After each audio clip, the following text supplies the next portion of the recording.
Você já se perguntou por que é tão difícil construir hábitos atualmente? Pois é, a neurociência nos explica que o nosso cérebro é programado para economizar energia e, portanto, ele é contra a formação de hábitos novos. E no vídeo de hoje nós vamos ensinar técnicas a vocês, técnicas práticas. Você vai sair daqui hoje entendendo e aplicando na sua vida como formar novos hábitos para toda a sua vida, hábitos consistentes. Sejam bem-vindos. Sejam bem-vindos, né? Ao Pode Sentir. Mais uma vez, amor, muito bom estar com você aqui de novo, mas nós dois somos os hosts desse podcast e o nosso Pode Sentir de hoje trata de uma questão que gera muita angústia, vamos dizer assim, que é a criação de hábitos. Quantas pessoas deixaram de conquistar algo que é substancial na vida, significativo, porque não conseguem construir novos hábitos, que para muitas pessoas tem um caminho mais fácil, para outras aquilo é tão difícil. Então hoje nós vamos tratar disso, vamos tratar da criação de hábitos e trazendo para vocês, não é, amor, ferramentas para que a neurociência traz para a criação de novos hábitos, para a criação de novas conexões neurais. Como que a gente faz isso? E o Aquiles, como estudioso da neurociência, como especialista em neurociência, e eu também, vamos trazer para vocês transformações, o como fazer isso. E esse bate-papo hoje, eu tenho certeza que vai transformar a sua vida. E a primeira pergunta que eu vou fazer para o Aquiles é: o que são hábitos? O que são hábitos cientificamente? O que a ciência aqui eles fala de hábitos, meu amor? O que é? Bom, vamos lá. Nós já conversamos aqui em outras ocasiões que de todos os pensamentos que nós temos durante o dia, pouquíssimos são novidades. Na verdade, nós temos em torno de 50 mil pensamentos por dia e apenas 1 ou 2% desses pensamentos são novos. O restante são repetidos. São pensamentos repetidos. Com os hábitos não são diferentes. Hábitos são trilhas neurais, são conexões neurais que nós já formamos lá no passado e que atualmente a gente repete de forma automática. Então, um hábito automático, por exemplo, que a gente pode citar, é a escovação dos dentes. Quando você se levanta lá que vai fazer a sua higiene nas primeiras horas do dia, você não pensa em escovar os dentes. É um ato já automático. O seu cérebro já tem um caminho neural para aquilo. Você não precisa pensar em escovar na vertical ou escovar na horizontal, escovar os dentes mais lá de trás. Você não faz esse tipo de crítica, esse tipo de pensamento, porque isso já é um hábito, já existe uma trilha neural aí no seu cérebro formada para esse comportamento. Então, o hábito, segundo a neurociência, resumindo, é uma trilha neural que já existe aí no seu cérebro para a prática de determinado comportamento. E onde que entra o controle das emoções aí? Onde é que entra o córtex pré-frontal em relação a essa questão da formação de hábitos, o gânglio basal? Como é que você pode tratar disso? Pois assim, se a gente for falar de forma mais específica, mais científica, existe uma área chamada de gânglio basal no córtex do nosso cérebro, e onde essas conexões neurais são mais fortalecidas. Então, quando essa conexão ou estas conexões se fortalecem a ponto de se tornarem duradouras ou permanentes, pronto, formou-se um hábito. E aí existem algumas teorias sobre a formação de hábito. Teorias do tempo, por exemplo. Existem estudos que dizem que demoram 21 dias, 65 dias. Não dá spoiler, depois nós vamos falar sobre isso. Pois bem. Então, o córtex pré-frontal, que é a área do cérebro responsável por decisões racionais, é um grande aliado na formação do hábito, desde que a gente aprenda a trabalhar com ela. Se você começa a praticar atitudes que positivem aquele hábito que você quer estabelecer na sua rotina, ótimo, você tem um grande aliado que é o seu córtex pré-frontal, ele vai trabalhar a seu favor. Ótimo. E uma das perguntas, né, que as pessoas fazem muito, e eu agora eu me coloco na posição de fazer a pergunta e responder ao mesmo tempo. Eu quero fazer uma também a você. Então faça. É o momento, então eu vou fazer. Eu queria saber, de acordo com os estudos que de tudo que você já leu sobre neurociência, atualmente você está fazendo um mestrado que tem tudo a ver também com neurociência, comportamento humano e direito, né? Na realidade é em criminologia, mas eu consegui colocar a neurociência no meu mestrado em direito. Pois é. Será que gosta? Não é? Falando de falsas memórias. Pois é. Então, a pergunta, Rose, que eu quero lhe fazer é o seguinte: por que é tão difícil formar hábitos? Porque o nosso cérebro, ele está acostumado, a não ter esforço. Como assim? Como que o nosso cérebro não está acostumado a ter esforço? Explique melhor isso. Fale sobre isso. Bem, nosso cérebro, ele está acostumado com as nossas rotinas pré-existentes. Então, nós temos rotinas que já são determinadas pelo nosso cérebro. Estamos acostumados com isso. Só o que acontece? Nós temos tanto costume com essa rotina pré-existente. Nós já temos o costume, vamos supor, aquela pessoa que acorda tarde, aquela pessoa que tem o hábito da bebida alcoólica. Toda sexta-feira, gente, tem gente que bebe toda sexta-feira. É um gatilho, deixa eu já falar dos gatilhos, né? Para você mudar esse gatilho, como transformar esses gatilhos. E você tem gatilhos que, por exemplo, toda sexta-feira você se obriga a beber. Você se obriga a comer um chocolate. Você se obriga. O famoso sextou, né? É o sextou. Então, na sua cabeça, o sextou já tem determinados hábitos. Por que eu digo que são hábitos? Porque aqui, né, meu telefone tocando. Por que eu digo que são hábitos? Porque os hábitos, eles é uma consistência que você vai tendo ao longo da vida. E não significa dizer que esses hábitos são formados diariamente, todos os dias. Mas o fato de você fazer isso uma vez por semana ou 2 vezes por semana, isso é um hábito. E aí o cérebro está acostumado com essa rotina que ela já existe, ela é pré-existente na sua vida. A mesma coisa, você acordar 10 horas da manhã, ou então, eu acordo cedo, mas eu durmo muito tarde, você tem poucas horas de sono, você é o tipo de pessoa que dorme 1 hora da manhã todos os dias, você tenta às vezes, mas não consegue. Por que é tão difícil? Por que é tão difícil iniciar o hábito de estudos? Por que é tão difícil iniciar a atividade física? Por que é tão difícil ter uma alimentação saudável? Por que é tão difícil você sair das telas, largar o celular? Por que é tão difícil ler? São tantos hábitos que você gostaria de incrementar, de colocar na sua rotina e você não consegue. Por quê? Você não consegue porque a sua rotina pré-existente ela é muito forte. Como assim, professora? A sua rotina ela é tão forte porque já foi trilhado um caminho neural construído dentro do seu cérebro. Suas sinapses neurais, as suas conexões neurais são tão fortes nesse sentido que Daniel Kahneman chama isso de sistema 1, que a gente entrou no modo automático e você nem sente. Você não sente porque isso já faz parte da sua rotina, você está no modo automático.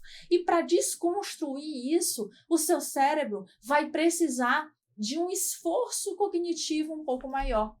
Então, por isso, para desconstruir essa rotina e construir uma nova, vai demandar um pouco mais de energia. Então, por isso é tão difícil construir novos hábitos. Você tocou num ponto aí interessantíssimo, que inclusive consta no livro lá, O Poder do Hábito, né? Que são três componentes do que ele chama de loop do hábito, né?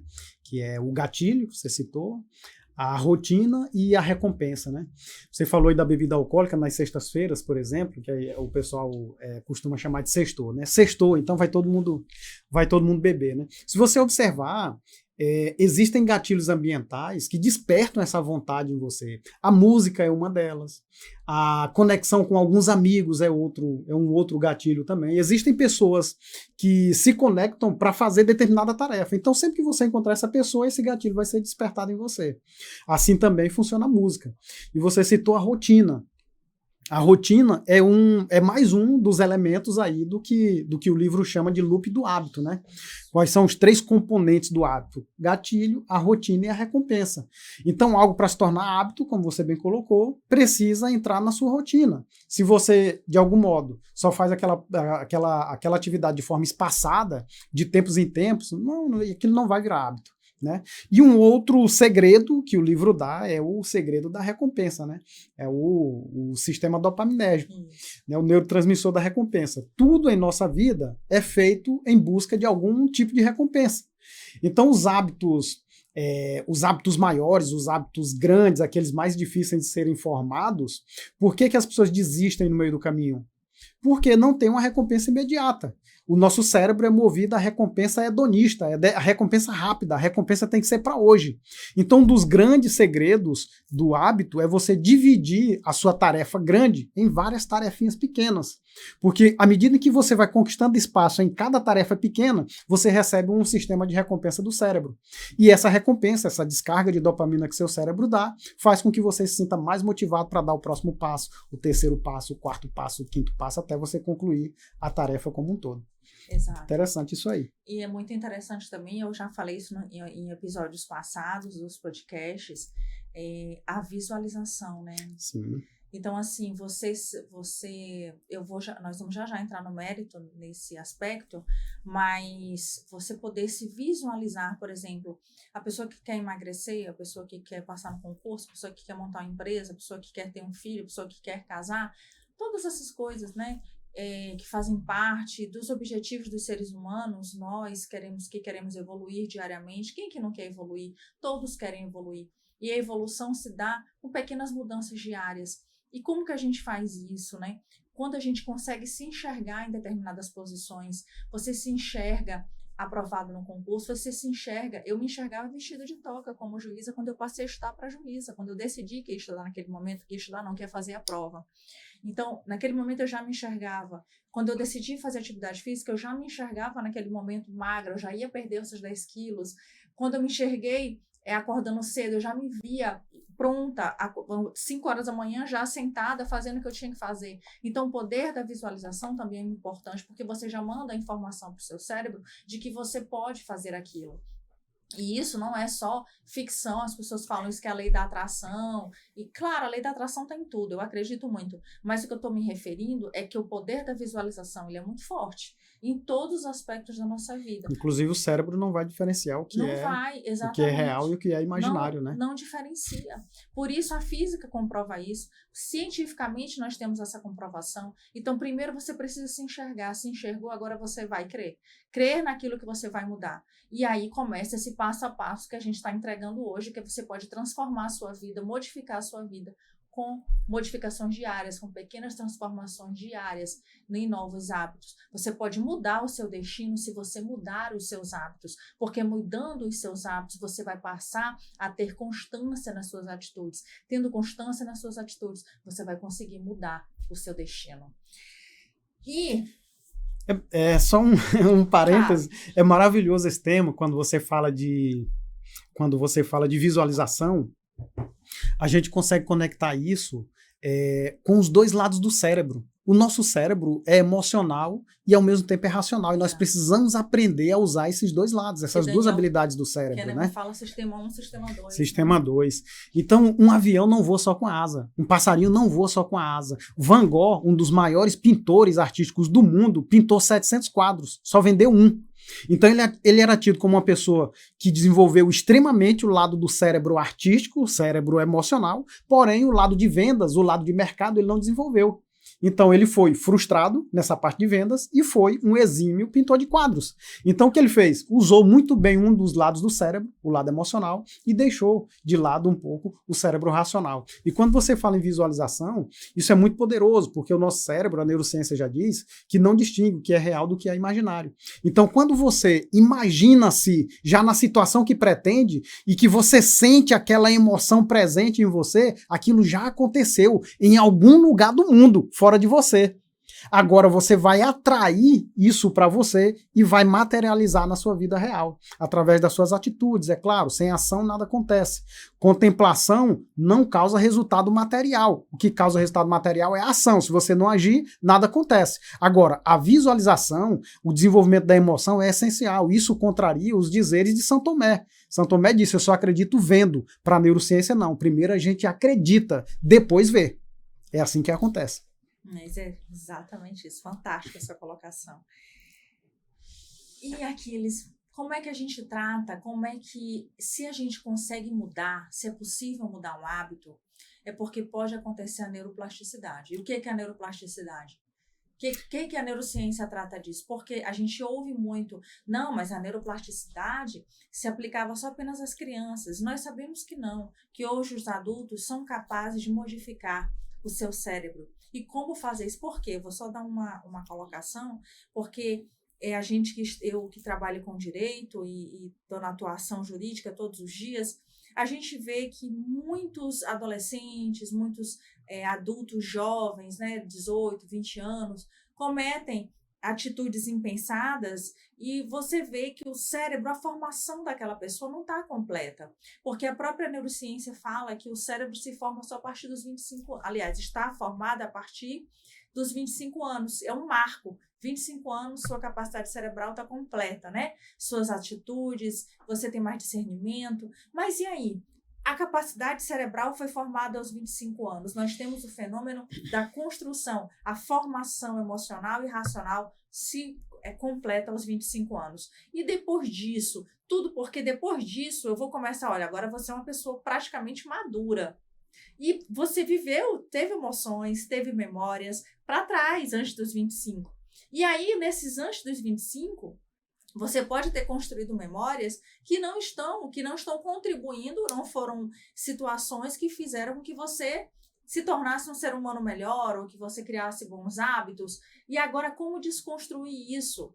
Como utilizar a partir desses 25 anos, por exemplo, ou quem não completou com 25 e está assistindo esse podcast e que tem aí 20, 18 anos, aproveita, porque isso aqui vai servir para você. Você não está com o seu cérebro totalmente formado e já está tendo acesso a esse tipo de informação. Olha que incrível. E se você, ou então você que está assistindo, que já tem mais de 25 anos, é um pai, uma mãe, manda esse vídeo para o seu filho, para os seus sobrinhos, para aqueles que estão em formação, para que entendam a modificação cerebral nesse momento, o quanto ela é valorosa enquanto não se completa 25 anos. E aqueles que têm 25 anos, aqueles agora, eu gostaria que você explicasse, meu amor, o que acontece aquelas pessoas que, eu estou desesperada, pronto, eu tenho 26 anos, eu tenho 40 anos, eu tenho 50, Ainda não tenho mais jeito, jeito, né? Como é que acontece isso?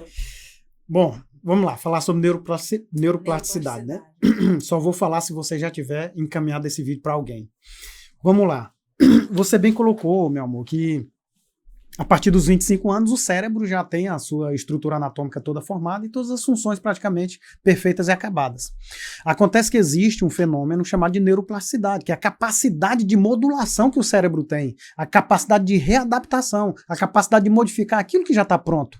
Então um hábito, por mais que ele esteja formado aí no seu cérebro por muito tempo, você pode mudá-lo.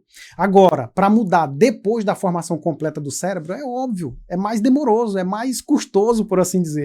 Imagina você, aos 40 anos, estudando um outro idioma. Será que é a mesma facilidade para aprender do que uma criança de 5 anos de idade? É óbvio que não. A criança está em ascensão da construção neural dela. E nós, a partir dos 25 anos de idade, já estamos em decadência de neurônios, já existem neurônios morrendo. Incrível isso. Né? Então, a neuroplasticidade é a capacidade de nós adaptarmos construções do nosso cérebro para adquirir novos hábitos. Lembra que no episódio anterior eu falei para você que tudo na natureza, antes de ser construído, tem que passar por uma deformação. Isso não é meu, quem falou isso foi Pablo Picasso. Toda transformação necessita de uma deformação. Citei até o exemplo da mesa. Para essa mesa ser construída, é necessário que uma árvore seja destruída. Um prédio, para ser construído, é preciso que o solo seja destruído. E assim é tudo na natureza. Então é possível que dentro do nosso cérebro, nós consigamos destruir alguns hábitos antigos e reconstruí-los de uma forma mais perfeita, de uma forma mais adequada para aquilo que a gente quer viver. E o nome dessa mudança, dessa capacidade de modulação, é neuroplasticidade. Então, respondido. Está respondido? Muito, é extremamente técnico. Nossa Senhora. Bom, eu queria lhe perguntar também uma coisa. Eu deixei aqui anotado uma pergunta que era especial para você. Eu queria que você comentasse um pouquinho, Rosa, sobre essas teorias que a gente conhece sobre o tempo para a formação de hábito, né? Eu já ouvi falar em 21 dias, em 65 dias, em 100 dias, hábitos com, sei lá, com um tempo mais curto. Dá uma explicação aí pra gente, pro pessoal que nos ouve, a respeito disso. Vamos lá. Muitas pessoas me perguntam o seguinte: professor, em quanto tempo eu consigo modificar um hábito? Em quanto tempo eu consigo ter o hábito de estudar? Em quanto tempo eu consigo ter o hábito de praticar atividade física? Em quanto tempo eu construo um hábito para acordar cedo? Como fazer isso? Será que esses 21 dias, eles realmente, eu construo um hábito em 21 dias? Bem, isso foi desmistificado. Antigamente acreditava-se que era possível, sim, construir um hábito em 21 dias. Contudo, nós temos uma cientista, uma psicóloga que estuda o comportamento, chamada Philippa Lally, em que ela trouxe estudos científicos com uma informação, vamos dizer assim, de ouro. Ela diz que um hábito, ele se forma olha só, entre 18 e de 264 dias. Mas a média é 66 dias, são 66 dias. Então, como assim? Nós podemos modificar um hábito. A média desses hábitos são 66 dias, mas existe uma variável. Depende do hábito que você quer inserir. Existe a possibilidade de mudança? Existe. Mas quanto tempo você vai levar para modificar um hábito? Segundo pesquisas científicas da psicologia comportamental, e essa psicóloga, Philippa Lally, que é formada na Universidade de London, ela menciona essa pesquisa dizendo que hábitos não se mudam do dia para a noite. Hábitos não se mudam em 21 dias. Hábitos se mudam, em regra, na média, em 66 ou de 18 a 254 dias, dependendo da complexidade do hábito que você quer inserir na sua vida. Então, essa questão do tempo, isso é muito relativo, depende do que você quer. Às vezes, uma pessoa, vou agora aqui falar em relação a dormir, tem pessoas que têm um cronotipo que são extremamente vespertinas. Pessoas com cronotipo vespertinas é uma pessoa que vai querer acordar tarde e que é sofrimento para ela acordar cedo, porque o DNA dela não foi desenhado para isso. É uma pessoa que necessita dormir mais, é uma pessoa que precisa dormir mais porque ela não funciona bem, vamos dizer assim. O cortisol dela não está no auge pela manhã. E tem pessoas assim, né? Diferente de mim. Eu tenho um cronotipo matutino, total. Eu adoro acordar cedo. Então, para mim, não é um sacrifício se você disser para mim assim, Rosiane, a partir de hoje, você não vai mais acordar 4h40 como você está fazendo. Você vai ter que acordar 4 horas. Eu falei, ok, então eu vou dormir 9 em vez de 9h30. Eu vou dormir 9, em vez de 9h40, eu vou dormir 10 para as 9. Eu vou dar um jeito de ajustar minha rotina e não é sacrifício. No começo, talvez sinta, mas não ao ponto de me trazer sofrimento. Diferente de uma pessoa com um cronotipo diferente, né? É interessante quando você fala de cronotipo, porque inclusive nós conversávamos, né, antes aqui do nosso bate-papo, a respeito da forma como a ciência, a neurociência, a psicanálise, né, as terapias encaram os pacientes. Me parece que existe uma dificuldade em ver a individualidade da pessoa que está procurando ajuda. É como se fosse ofertadas para essas pessoas uma fórmula mágica que servisse para todo mundo. Todo mundo tem que acordar às 5 horas da manhã, exatamente. Né? Eu acho que isso é talvez uma grande gafe, é você querer fazer esse tipo de cópia na sua vida. Fulano está acordando 5 da manhã para estudar para concurso, eu também vou fazer isso. Isso não respeita a sua individualidade, o seu cronotipo, como o Rose falou agora há pouco. E isso serve para todas as coisas, para todas as nossas atividades da nossa vida. Não só acordar, mas praticar atividade física. Tem gente que gosta mais de um horário do que outro. Estudar, tem gente que gosta de estudar mais um horário do que outro. Existem, óbvio, a gente comentou aqui também, alguns truques neurais para você ajudar, dar uma ajudinha ali para o seu cérebro memorizar, né? Por exemplo, rever o conteúdo antes de dormir. Isso é um hack muito bom, né? Uma ajuda muito boa aí para o seu cérebro, porque o nosso cérebro identifica as coisas importantes do nosso dia pelas extremidades. Tudo que você começa fazendo ou termina o seu dia fazendo, o cérebro entende que é importante. Por quê? Porque ele tem uma linguagem do ciclo circadiano. Circadiano significa circadia, é em torno de um dia. Tudo que gira em torno de 24 horas para o nosso cérebro, ele vai identificar como importante. Então, quando você acorda e vai direto para o celular ver notícia ruim, por exemplo, o seu cérebro vai entender que aquilo é muito importante para você e vai trazer mais daquilo. Ele vai pedir mais daquilo. O seu sistema dopaminérgico vai atrás de recompensa de coisas ruins. Ele se sente recompensado à medida em que você vê notícias do jornal, notícias ruins sobre morte, sobre roubo e etc. Né? Assim como também se aplica ao horário noturno. Quando você tem um dia de trabalho, um dia de estudos, você que está estudando para concurso, por exemplo, e você, no fim do seu dia, pega aquele seu resumo e dá uma leve olhada, sei lá, uma olhada de 10 minutos apenas, só para ver o que você estudou naquele dia, o cérebro entende que aquilo é importante. E no momento do seu sono profundo, ele vai selecionar aquilo para transferir para a memória de longa duração. E aí alimentar o seu hipocampo. É assim que ele funciona. A linguagem do cérebro é essa.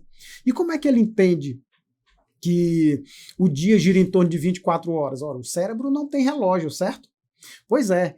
Essa foi uma das descobertas mais maravilhosas da neurociência. A neurociência descobriu que o nosso cérebro tem um gene especial chamado de gene clock, que fica no centro do nosso hipotálamo. Clock de hora mesmo. Então nós temos um gene que identifica quando o dia acaba e quando o dia termina. E a comunicação desse gene é através da luz solar. Então, quando ele identifica que na sua íris entrou luz solar, ele entende que é dia e ele desperta. Começa a liberar hormônios e neurohormônios no seu corpo para você despertar o sistema de luta ou fuga. O sistema para você conquistar o dia, conquistar espaço. Então, por volta de 7 horas da manhã, é o maior pico de cortisol. Se você já fez exame de sangue por recomendação médica, certamente o médico disse para você, faça em torno de 7 da manhã o exame de cortisol. Por quê? Porque é o maior pico em jejum. É quando o gene clock lá do centro do seu hipotálamo já entendeu que é dia, começa a dar comandos para liberar cortisol para você conquistar o dia. Então, qual a importância de nós entendermos a linguagem do cérebro na formação de hábito? Toda, total. Se você não entende como o seu cérebro se comunica, dificilmente você vai enviar boa comunicação para ele. E vocês dois vão brigar. Vai ser um cabo de guerra. Ele puxa para lá, você puxa para cá. Você quer aprender, ele quer esquecer. Você quer ir, ele quer ficar. Você quer dormir, ele quer acordar. Você nunca vai ter uma boa comunicação com o cérebro sem ajudas da neurociência do comportamento humano. É muito difícil. Incrível. Essa questão do ciclo circadiano influencia em tudo, né? Ah, em tudo. Em tudo. E um insight que eu tive agora, que inclusive é um nome de um livro, que diz assim, força de vontade não funciona. Só força de vontade não funciona. E eu quero muito falar sobre isso. Será que só força de vontade funciona para mudança de hábito? Será que funciona? Não. Por que não funciona? Por que força de vontade sozinha não... mas eu tenho tanta força de vontade. Eu tenho uma força muito grande para estudar. Eu tenho tanta força de vontade para ir treinar. Eu tenho tanta força de vontade para fazer. E você vai com uma força de vontade gigantesca o primeiro dia, o segundo dia, o terceiro dia, e depois você esmorece. Por que isso acontece? Ela é finita, né? Por quê? Porque essa força de vontade, esse recurso que nós utilizamos, que na realidade o nosso córtex pré-frontal, que é responsável pela nossa tomada de decisões, ele que dá essa decisão para que você vá, para que você tome a decisão de ir fazer, ele tem recursos finitos. Como assim, Rosiane? Todas as vezes que você vai implementar um novo hábito, você tem que tomar decisão. A decisão de praticar atividade física, a decisão de estudar, a decisão de não tomar bebida alcoólica, a decisão de não tomar refrigerante, no lugar de tomar refrigerante, tomar um suco, tomar uma água. Você percebeu que a todo momento em que você cria um novo hábito, você está tomando decisões? Só que tomar decisões, que é o córtex pré-frontal, esse sistema, essa parte da frente do nosso cérebro, ela tem recursos finitos, e esses recursos finitos significam dizer que quanto mais decisões mentais, mais decisões você toma, mental já é uma decisão, mas mais decisões você toma, mais fadiga mental você vai ter. Vai piorando a qualidade dessas decisões. Vai piorando a qualidade das decisões. Perceba, os grandes CEOs das grandes empresas, os grandes empreendedores, pode prestar atenção, eles se vestem de quê? De preto. Para quê? Para que não tenham a dificuldade de escolha de roupa. Para que não tenham essa confusão mental de pensar qual é a roupa que eu vou. Já é uma forma de economizar energia. E lá temos um livro chamado O Milagre da Manhã, que ele fala de um recurso, de uma ferramenta, que ele diz o seguinte, que você precisa diminuir a energia de ativação. O que é isso, professora? Diminuir a energia de ativação. Todo hábito que for implementado na sua vida, ele precisa ser fácil. Você precisa deixar ele acessível a você. Porque a partir do momento que você tem que tomar, tem que tirar a energia, tem que se ativar para decidir o que você vai fazer, nesse momento, você está fadigando o teu cérebro. Vai chegar um momento e dizer, eu não quero mais. Não faz mais sentido, eu estou tão cansada. Ou então até faz sentido. Mas você já está tão cansado que você não quer fazer mais. Por exemplo, você quer criar o hábito de estudar. O que você tem que fazer no dia anterior? Você precisa ter um cronograma colado na tua parede ou colado na tua escrivaninha. Os teus livros, todas as apostilas, livros, iPad, tudo que você for utilizar ali tem que estar de forma fácil, acessível em tuas mãos, para que você não chegue lá e vá começar a decidir. Meu Deus, o que é que eu vou estudar hoje? Você está procurando qual é a decisão que vai tomar. Começa a primeira fadiga, gasto energético, energia de ativação. Você precisa estar tudo pronto. O que é que eu vou fazer agora? Eu vou fazer isso. Já está tudo cronometrado, já está tudo num cronograma, horas, o que você vai fazer, por onde você vai estudar. A mesma coisa, atividade física. Você quer ir treinar? Deixa a tua roupa, deixa o teu tênis, deixa teu perfume, teu desodorante, tudo que diz respeito àquele momento do treino, tua luva, o que for, sua garrafinha de água, tudo num cantinho, pronto, e vai dormir. No outro dia você não pensa. Entra, sabe o carro que dirige praticamente sozinho, levando você para o seu trabalho? Quando você nem pensa, você quer ir para um lugar e acaba indo para o outro, porque o teu sistema 1, o teu modo automático, ele entrou. É assim a criação do hábito. Você vai criando ferramentas, você vai retirando a possibilidade de gastar energia, para que essa energia lá seja poupada, para que ela seja gasta realmente na execução. E não no anterior, e não nos bastidores, e não na criação. Então, por isso que força de vontade sozinha não funciona. Porque você vai chegar a uma exaustão mental, uma fadiga cerebral. E nesse momento você tem que ter sabedoria. Para preparar, você tem que pensar, poxa, eu estou em fase de construção de hábito. Eu tenho que economizar essa energia. E eu vou confessar uma coisa para vocês. Às vezes você já tem até o hábito construído. Mas o fato de você não ter se planejado, você já inicia, por exemplo, quando não deixo a minha roupa de atividade física pronta, ou quando eu não deixo o meu material que eu vou estudar do mestrado, o artigo científico que eu vou ler. Se eu ter que ficar procurando, eu já entro naquela atividade cansada, porque Sim. Eu tive que pensar no que eu tinha que fazer, sendo que eu tinha que ter feito isso antes. Já existe um gasto energético Já existe. Então, por isso, que é importante, e eu quero que você, nesse momento, compartilhe com alguém essa informação que é tão necessária, sabe? Se você perceber, minha gente, são pequenos detalhes que modificam uma vida e que a gente acha que eu preciso de uma varinha mágica que vai transformar, ou então você acha que você precisa de grandes atitudes, e não são. São pequenas construções diárias que a gente consegue, uma pequena atitude que a gente consegue mudar uma vida. É isso mesmo. A vida é uma eterna corrida de cavalos. A diferença do prêmio do primeiro para o segundo local, do segundo colocado na corrida de cavalos, é de milhões. No entanto, a diferença física é de centímetros do focinho de um cavalo para o outro. Assim a vida, as grandes mudanças não precisam de muito, precisam de hábitos. Os pequenos hábitos são capazes de transformar a vida das pessoas, capazes de causar grande impacto na nossa vida. Você tocou num tema aí, meu amor, falando sobre força de vontade. Bom, força de vontade por si só não adianta muita coisa.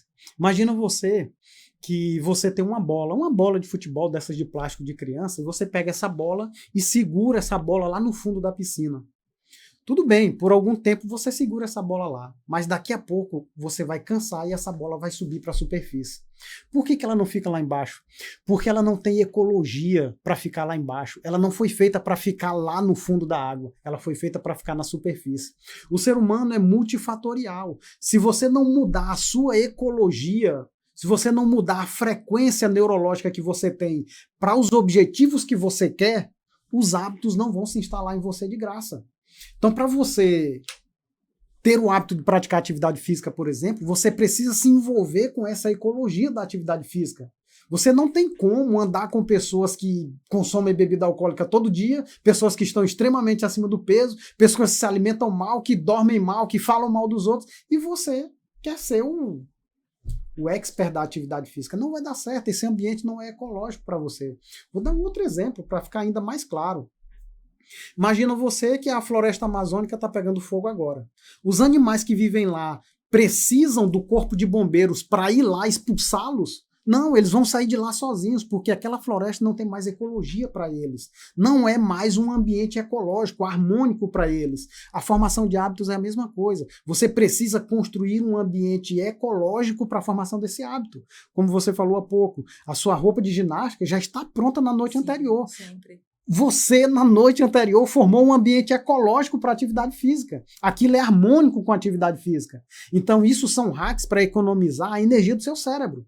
Como você disse, quando eu sento para estudar o conteúdo do mestrado, os artigos científicos que eu tenho que ler já estão separados. Ou seja, mais uma vez, você tornou um ambiente ecológico para aquilo que você quer. Diante disso, eu costumo dizer que força de vontade sozinha não adianta muita coisa. Existem pelo menos 3 itens para nós conquistarmos qualquer objetivo: querer, poder e oportunidade. A força de vontade está só no primeiro, é só no querer, mas ainda falta oportunidade e precisa conhecimento. Imagina que você precisa atravessar por um cabo de aço preso nos 2 prédios mais altos da sua cidade. Imagina isso. Existe um cabo de aço que você tem que passar por ele. Para você passar esse cabo de aço, primeiro você precisa querer. Segundo, você precisa poder passar. E segundo, você precisa da oportunidade, que é o cabo de aço. Então, se você quiser, mas não tem cabo de aço e você não sabe, não consegue passar. Ou, se você quer, você sabe, mas não tem o cabo de aço, que é a oportunidade, também não vai. Ou se faltar o terceiro item, que é a força de vontade, você também não vai. Então existem 3 coisas essenciais para qualquer objetivo na vida: querer, poder e oportunidade. A força de vontade está apenas em um deles. Não adianta muita coisa, faltam as outras 2 ainda. Então a força de vontade é apenas um item para conquistarmos qualquer objetivo ou formarmos qualquer tipo de hábito. E como é que você explica, meu amor, essa questão da formação de hábito? Como é que a gente pode substituir um hábito por outro? Como é que eu faço isso? Essa substituição, de substituir um hábito que é extremamente, vamos dizer assim, maléfico por um benéfico. Como é que eu faço isso? Vamos lá. A formação de hábito funciona no nosso cérebro através de um sistema neural muito parecido com a formação de memórias. As memórias, elas são formadas por repetição, já diz que a repetição é a rainha, é a mãe do aprendizado, né? Já diz a frase. Ou por forte impacto emocional. Quando você tem um forte impacto emocional em busca de determinada coisa, você tem uma tendência natural a formar aquele hábito. Por exemplo, em um outro podcast aqui, você revelou pra gente que a formação do hábito da atividade física na sua vida veio pelo principal motivo, que foi o emagrecimento. Você queria muito emagrecer. Então houve um determinado momento na sua vida que você sofreu um grande impacto emocional com o que você via no espelho. Sim. E você desenvolveu um hábito para mudar aquilo. Então você tinha um hábito ruim, por assim dizer, de se alimentar mal, de dormir mal e não praticar atividade física, e substituiu por um outro bom. Fez todo o oposto para a formação de um hábito de emagrecimento. Da mesma forma é a repetição. Agora, a repetição, ela tem ainda um segredinho que a gente pode usar a favor do nosso cérebro. É muito custoso para o nosso cérebro, energeticamente, repetir a mesma tarefa todo dia. O cérebro não gosta disso. Ele fica logo enfadado daquilo. Atividades enfadonhas são muito ruins para o cérebro, porque o sistema dele é um sistema de economizar energia.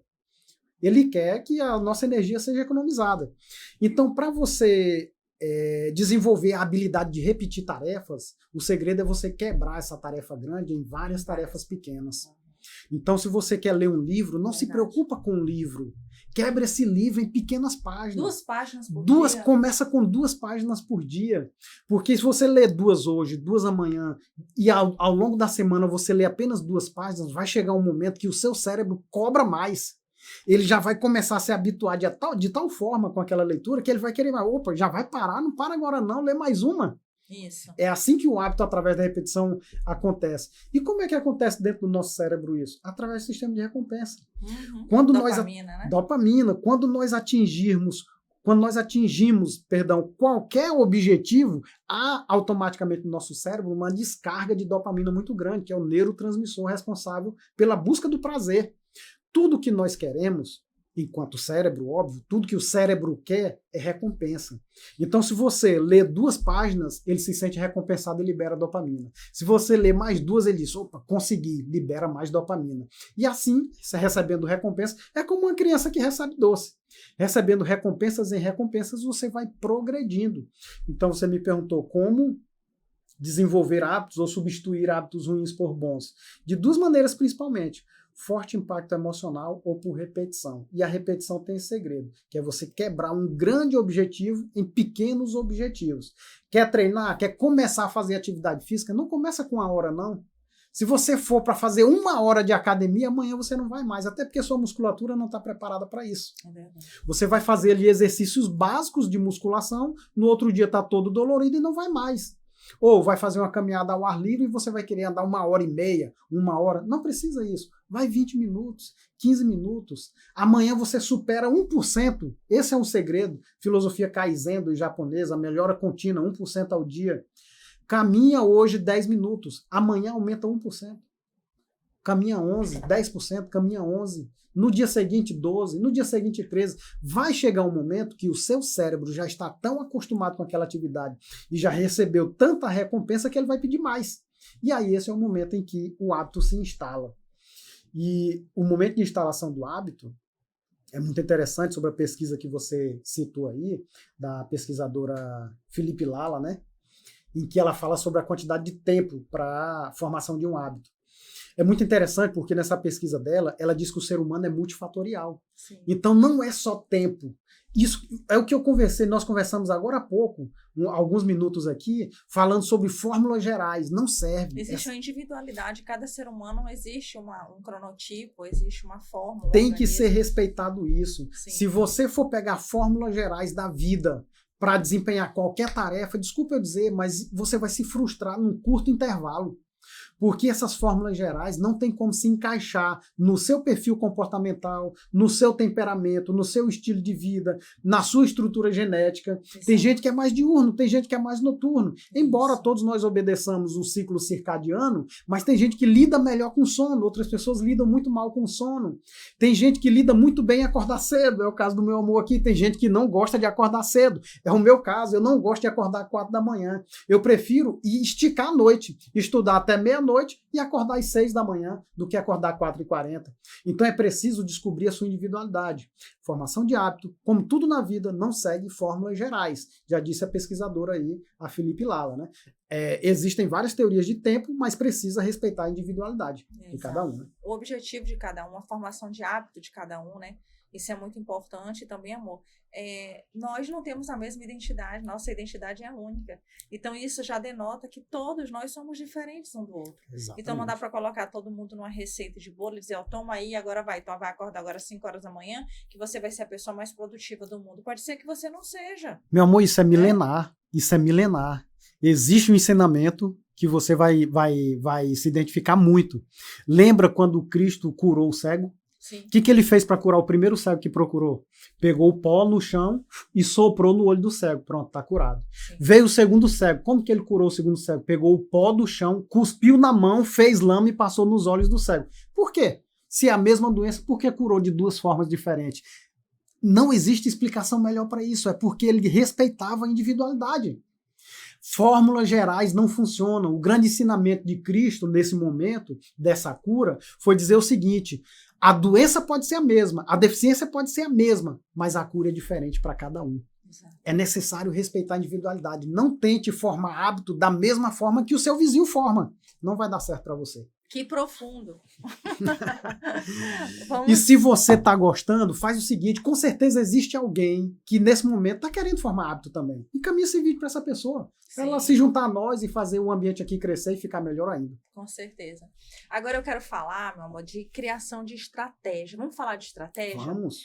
Vamos aqui dar um como Como é que a gente muda Maravilha. isso? Como vamos utilizar de ferramentas agora prática? Vamos rever o que a gente falou aqui para que a gente possa. E aqui eu estou baseando no livro do James Clear, que é Hábitos Atômicos, Hábitos atômicos. e ele dá algumas ferramentas que não só eu vou falar dele, mas também ferramentas que a neurociência embasa, que a neurociência ratifica para a formação de hábitos. Nós vimos que a primeira ferramenta é, número 1, economizar energia. Energia de ativação nos bastidores, energia de ativação anterior. Você precisa economizar energia. Como assim, professora? Você precisa tomar menos decisões, evitar a fadiga mental, a fadiga cerebral. Você precisa deixar tudo pronto para aquele outro hábito ele se estabeleça. Organize a sua mesa de livros, organize a sua alimentação, pese tudo, faça suas marmitas antes de levar para o trabalho. Tudo é sobre antecipação, né, meu amor? Tudo é sobre antecipação, sobre planejamento. Planejamento. Faça esse planejamento anterior, para que na hora que você for executar, for para cima, você não vá fadigado. Para que não faça você desistir. Ainda vai procurar roupa, procurar o tênis, procurar um tal batom. Exato. Segunda ferramenta que o James fala e que a neurociência ratifica, primeiros passos, que foi o que você falou. Exatamente. Pega essa meta grande que você tem, divide, picota em pequenos passos. Você precisa ler um livro, lê 2 páginas por dia. Você precisa se alimentar saudável, começa retirando o açúcar. Ou então, só o açúcar do café. Já começa aí. Pronto. Você começou, agora eu vou estender para o suco, agora eu vou estender para a retirada do doce no fim de semana, agora eu vou comer mais frango ou peixe, vou retirar a carne vermelha, mas você começou só com açúcar do café, por exemplo. Exatamente. Você quer estudar, muitas matérias para estudar, começa estudando. Tem aluno que me pergunta assim, professora, é um bom número, 30 páginas por hora? Calma. Você não está aqui correndo, não está fazendo um método de memória, de curso de memória. É maratona, não é corrida de 100 metros, né? Exato. Você precisa estudar com qualidade. Quantas horas você consegue, em quantas páginas você consegue ler com qualidade? Isso quem vai dizer é você. Exato. Então, individualidade, mais uma vez, né? Isso, individualidade. Pequenos passos, falamos da economia de energia de ativação. Segundo, pequenos passos, dividir as metas. Terceiro, empilhamento de hábitos. O que são esses empilhamentos de hábitos? Você pegar um hábito e colocar naquilo que você já faz. Exatamente. Você acrescentar mais um hábito. Eu vou dar um exemplo.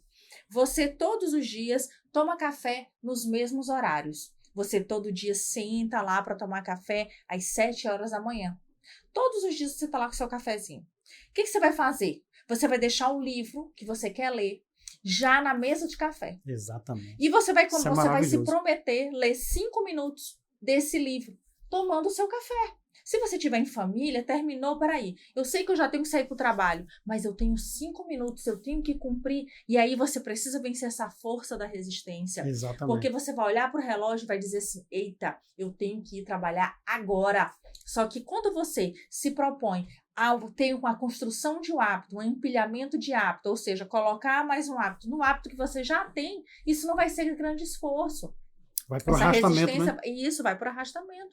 Não vai demandar tanta energia, porque você já tem um hábito aqui que está sendo construído. Por exemplo, agora eu vou na atividade física, a pessoa que não gosta de fazer exercício cardiorrespiratório, ela só gosta de fazer musculação. Você acha que essa pessoa vai para uma esteira passar 1 hora depois do exercício de musculação? Não vai. Ela precisa passar 10 minutos. Ela inicia com 10 minutos ou com 5 minutos após o treino. E assim ela vai aumentando. A gente volta para os primeiros passos. Mas veja, são empilhamento de hábitos. Agregar um hábito àquilo que você já faz. Já faz.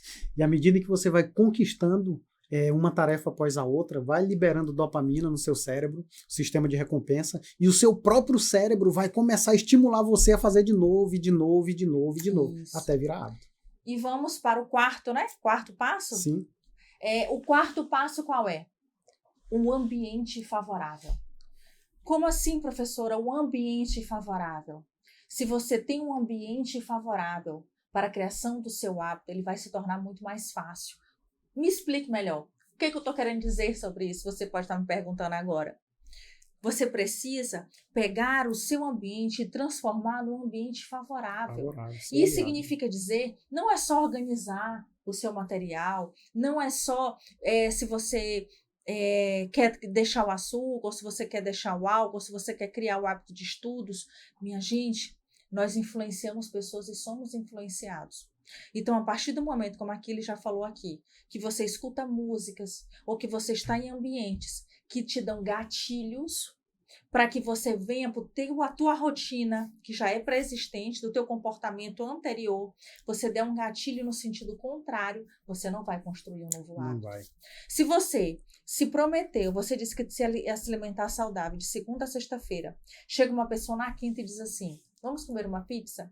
Você cede a isso. O que você está se colocando? Eu sou um perdedor. Eu não cumpri o que eu prometi para mim mesmo, não tive comprometimento. E você, já enfiou o pé na jaca mesmo? E começa a enfiar o pé na jaca o resto dos dias. O resto do já corpo, não estudei né? hoje. É o resto do corpo. Já não estudei hoje? Só volta a estudar segunda-feira. Por quê? Porque você se colocou num ambiente de pizzaria. Você se colocou num ambiente de pessoas que estão comendo. Eu tô dando um exemplo da pizza, tá, gente? Mas pizza não é proibido, não. Não é proibido, tá? Eu gosto de pizza. Mas eu digo aqui, depende do comprometimento, depende do que você quer levar a sério. Por exemplo, eu sou uma pessoa, vou falar por mim, eu sou uma pessoa extremamente comprometida.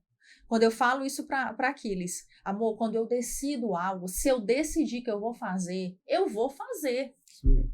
Então eu começo a ter comprometimento. O inglês para mim era uma pedra, que eu disse, meu Deus do céu, eu nunca vou aprender isso. Então eu cheguei ao ponto de dizer, não, eu vou ter que aprender e eu vou ter que levar isso a sério. Então aquilo ali para mim hoje é um comprometimento que eu tenho todos os dias, 5 horas da manhã eu estou, good morning, let's go.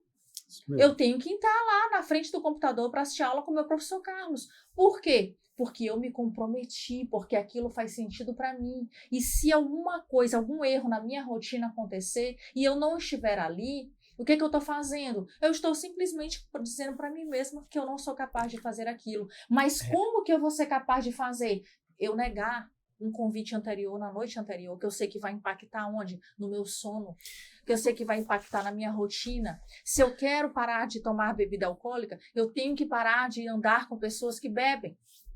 Faz todo sentido. Se eu quero estar com pessoas, se eu quero ter uma vida mais, vamos dizer assim, mais equilibrada, eu preciso deixar de frequentar ambientes onde me desequilibrem. Meu amor, isso mais uma vez, é milenar, né? É bíblico, né? É bíblico, né? Diga-me com quem andas que eu direi quem tu és. Então, isso. Se eu quero ser uma boa leitora, ou se eu não quero mais andar em festas, gente, eu nem me vejo mais num ambiente desse. As pessoas dizem, mas tu tá ficando velha. Não, então eu tô ficando velha.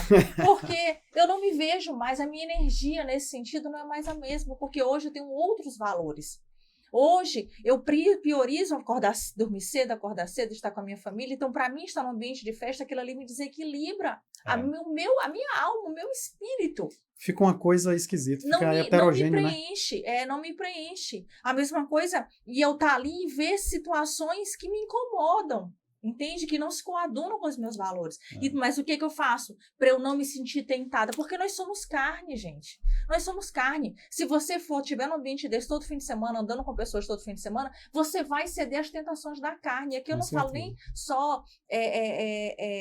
eu estou falando das tentações da carne no lado espiritual, mas você fala das tentações da carne do humano. Sim. No seguinte sentido, você vai beber mais, você vai comer mais, você vai se relacionar com pessoas que não estão os mesmos valores que você, e você acaba se perdendo. Cedendo às inclinações. Cedendo às inclinações da carne. Exatamente. E nesse momento você precisa assim, peraí, eu estou comprometida, eu me comprometi que eu vou passar no concurso, eu tenho que estudar, eu me comprometi que eu ia estudar empreendedorismo, eu me comprometi que eu ia estudar inglês, como no meu caso. Se você se comprometeu, crie um ambiente favorável para isso. Passe a andar com pessoas que bebam das mesmas... Eu sempre falo isso para vocês. Que bebam das mesmas fontes que vocês. Que lutem pelos mesmos objetivos. E se você não tiver ninguém que esteja lutando pelos mesmos objetivos que você, escolha essas pessoas no mundo virtual. Exatamente. Ou então, se não tem que no mundo virtual é difícil não ter. Mas, se não, é só você e Deus, meu amigo. E qual o problema disso? Porque você se comprometeu e você precisa honrar esse comprometimento. Então, deixe de estar em ambientes, porque o ambiente ele é gatilho. Isso hoje, estudando falsas memórias, hoje estudando profundamente isso. Vocês não têm noção do quanto eu estou estudando falsas memórias hoje para tratar de criminologia, para trazer isso para a criminologia. Eu lidando com isso, eu vejo quanto as nossas memórias são acionadas por gatilhos e quanto elas nos destroem. Gatilhos do ambiente. Né? Gatilhos que vão trazer, que vão construir memórias que não se coadunam com aquilo que nós somos. Então, tome muito cuidado com isso. A ambiência, ela tem um fator de influenciar tanto para lhe construir quanto para lhe destruir. E tanto para lhe influenciar positivamente quanto negativamente. Selecione essa mão que você tem, as 5 pessoas que você mais convive, porque isso vai impactar diretamente nos seus resultados. Quem disser que isso é mentira, essa pessoa não conhece ciência. Essa pessoa não conhece filosofia, essa pessoa não estudou psicologia comportamental, ela não tem noção do que ela está falando. Mas é uma realidade. Essas 5 pessoas que você mais convive, que você tem convívio mesmo, ou então que você escuta, que você nem precisa ter convívio diário, mas presencial, mas um convívio de ouvir, de estar todo o tempo, vamos dizer assim, se alimentando de conteúdos, isso vai fazer parte da sua personalidade, isso vai fazer parte dos teus resultados. E aquelas pessoas que você não quer copiar o comportamento, você precisa sair de perto dela. Porque se você não sair, embora a gente não diga que não, mas eu sou muito madura, eu não sou Maria vai com as outras. Quantas vezes você já ouviu isso? Quantas vezes você falou isso? Mas lá no subconsciente, que você nem sente, você está sendo impactado por aquele comportamento, seja bom ou seja ruim. A primeira oscilação emocional que você tiver, você cai na armadilha. Porque já existe uma armadilha implantada aí no seu cérebro. Lá na medicina existe um jargão que diz assim, a clínica é soberana. Aqui na neurociência no comportamento tem outro que diz o seguinte, o ambiente é soberano. Se você frequenta ambiente incongruente com aquilo que você quer, o ambiente vai se sobrepor à sua vontade. É o que Rosa acabou de falar. Você pode até querer A, mas o ambiente prega B, com certeza você vai para o lado do B, porque o ambiente é soberano. E amizade, você bem falou aí, para a gente escolher bem os 5 dedos de uma mão, a amizade é uma das poucas coisas na vida que a gente pode escolher. É verdade. Então escolha bem, não se alie a qualquer pessoa. Jesus poderia ter escolhido quem ele quisesse, mas só escolheu 12. Poucos amigos, 12 escolhidos. E só um era muito amigo, né? João. Pois é, era o mais próximo. Então, a neurociência, o comportamento humano é sobre isso. Se você tem gostado do nosso tipo de conteúdo, eu quero dizer para você que a gente está preparando um compêndio, a gente está preparando um pequeno livro, um pequeno e-book para ofertar aqui para você e logo, logo vai sair. Né? Meu amor, eu acho que a gente está se encaminhando aí para o nosso final, né? Sim, sim. E hoje a gente falou bastante sobre formação de hábito, formação de memórias, gatilhos mentais, ambientes, técnicas para você construir hábitos, como mudar hábitos ruins para hábitos novos, como a neurociência encara isso, qual o tempo necessário para a formação de hábitos. A gente falou de muita coisa aqui hoje. Com certeza. E eu tenho a certeza absoluta que o conteúdo que foi passado hoje, ele pode modificar a sua vida. Escuta esse podcast com calma, anota as ferramentas que a neurociência traz. Tem muito mais. Isso é só uma pequena parte do que a neurociência nos traz de conhecimento. Então, pegue isso, anote e comece a implementar na sua vida. E, principalmente, seja generoso. Você precisa impactar. Pessoas abençoadas abençoam outras. Você precisa abençoar a vida de outro. Você precisa impactar a vida do outro. E como que você impacta? Você compartilhando com pessoas que você sabe que precisam desse conteúdo, que você sabe que precisam mudar hábitos agora, já. Porque essa pessoa está sucumbindo aos hábitos ruins. Ela está se destruindo por hábitos que estão fazendo mal não só a ela, talvez a toda uma família. Então, se você tem essa pessoa, se você conhece essas pessoas, manda para elas, compartilha, para que elas possam ser transformadas com pequenas atitudes, pequenas ferramentas que vão mudar o destino. Isso mesmo. Nós falamos muito sobre hábitos mas enfatizamos muito o verbo fazer. Fazer isso, fazer aquilo outro, agir, agir, agir. Não esqueça que existem hábitos negativos. O hábito de não fazer também é hábito. Então, leve o seu cérebro a sério. Quando você disser a ele que vai estudar, estude. Quando você disser que vai dormir cedo, durma cedo. Quando você disser que vai acordar cedo, acorde cedo. Então, leve a sério as suas promessas para o seu cérebro. Porque se ele entender que você diz que vai fazer e não faz, ele também cria um hábito. Dessa vez, um hábito negativo, um hábito deletério, um hábito ruim para você. Então, leve-se a sério. Quando você prometer, faça. Um hábito negativo que nós temos, por exemplo, é o que Rose falou agora, que é o de não compartilhar, de não abençoar outras pessoas. Manda para mais gente, pessoas que você acha que precisa desse tipo de conteúdo, que vai se beneficiar, compartilha e se inscreve no canal para a gente crescer cada dia mais. Exatamente. Eu acho que a gente se despede por aqui. Até o próximo episódio. Até a próxima sexta-feira, né? Fiquem com Deus. Um abração para vocês. Aê. E aí, Diegão? E na hora que ele falou em vinha, deu... Ai, meu Deus do céu. Tudo certo? E aí, meu amigo? Tranquilo? Certinho, né? Beleza. Quando é que é a próxima? Próxima sexta, né?